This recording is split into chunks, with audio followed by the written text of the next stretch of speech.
जय माता दी, जय श्री अलवेली सरकार। आप सभी को हनुमान जन्मोत्सव की ढेरों ढेरों शुभकामनाएं। इस समय श्री मंदिर में विराजमान खोटे बालाजी महाराज जी का आगमन हो रहा है। वह उन्हें यहाँ पे स्थापित करके बाबा की फिर अखंड जोत जलाई गई।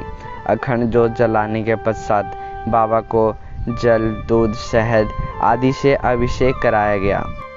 श्री मंदिर में विराजमान हनुमान जी खोटे बालाजी के नाम से जाने जाते हैं। ये शयन की मुद्रा में हैं। इनका स्वभाव बड़ा ही चंचल है। ये संकटों को हरने वाले संकट मोचन हनुमान हैं। ये माता क्षेत्रेश्वरी के भक्तों पे आई संकटों को नष्ट कर दुराचारियों का नाश करने वाले हैं।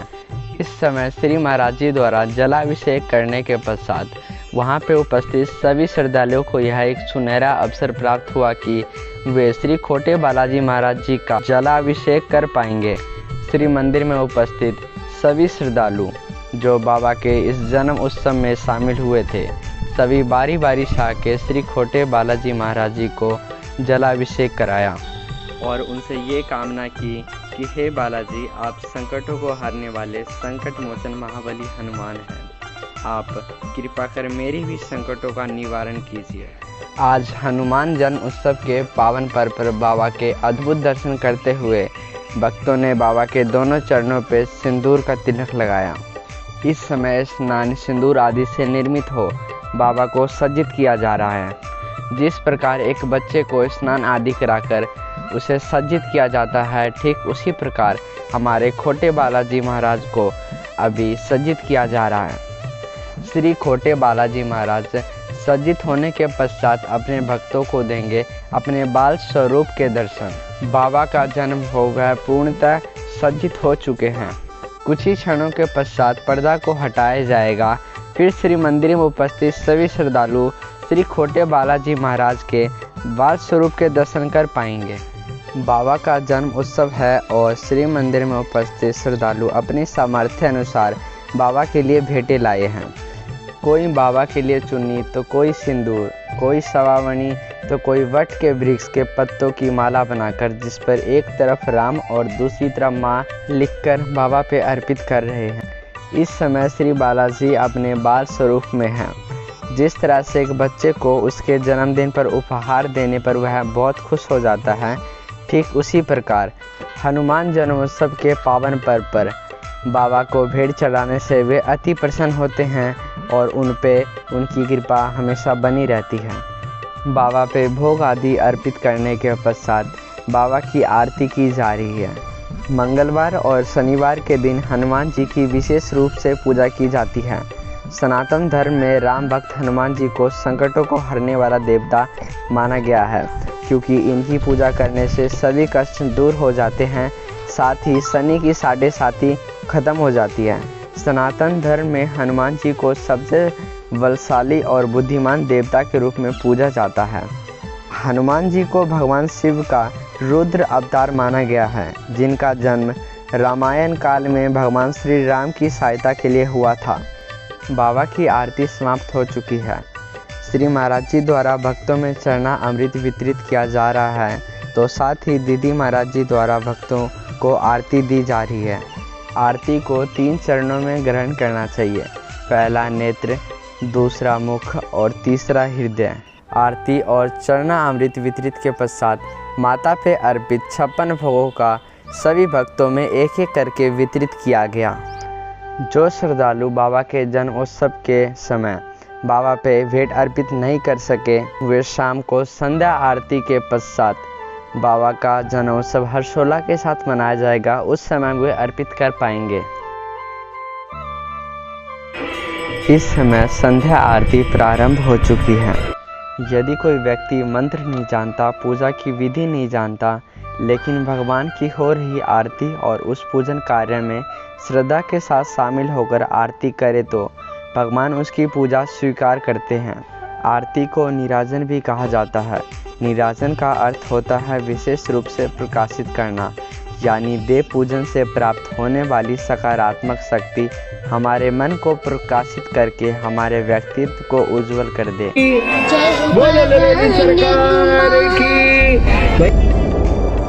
तेरी शक्ति है अपार।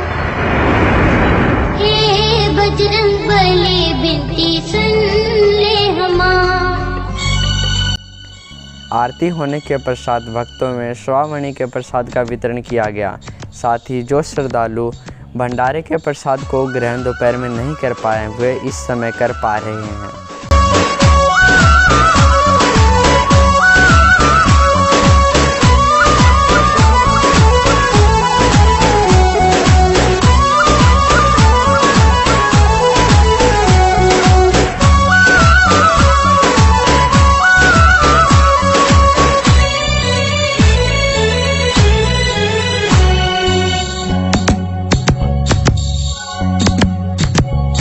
जय हो पवन कुमार तोरी शक्ति है अपार, हे बजरंग बली बिनती सुन ले हमार। जय हो पवन कुमार तोरी शक्ति है अपार, हे बजरंग बली बिनती सुन ले हमार। सुन ले हमार बिनती सुन ले हमार, तोरे दुआर मैं करत गुहार, हे बजरंग बली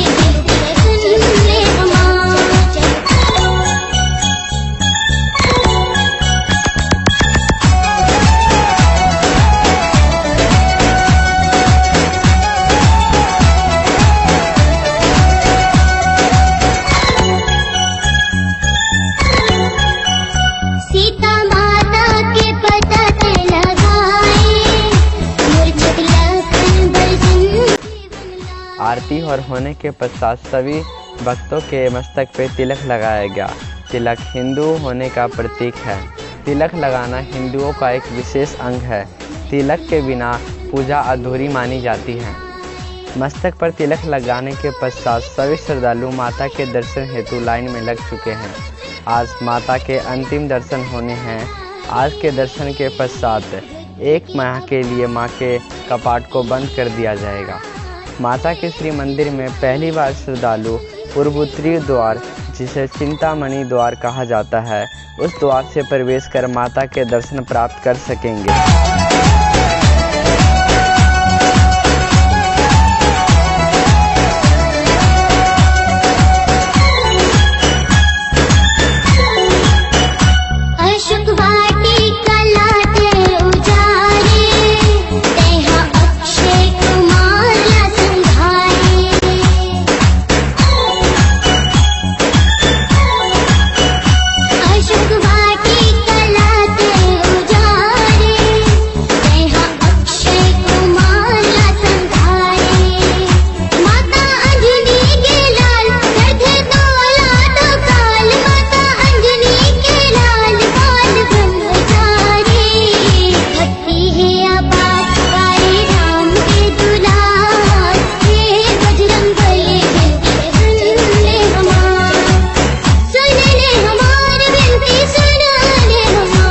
माता क्षेत्रेश्वरी के दर्शनों के पश्चात बाबा का जन्मोत्सव हर्षोल्लास के साथ मनाया गया। बाबा के आगे दीप आदि प्रज्वलित किया गया। साथ ही वहां उपस्थित सभी भक्तों ने बाबा को जन्मदिन की बधाइयां दी। तत्पश्चात श्री महाराज जी द्वारा भक्तों में प्रसाद आदि वितरण किया गया। साथ ही भक्तों के हाथों पे कलावा आदि बांधा गया। इसी के साथ स्वस्ति रुद्री पाठ के साथ बाबा का जन्म उत्सव को संपन्न किया गया।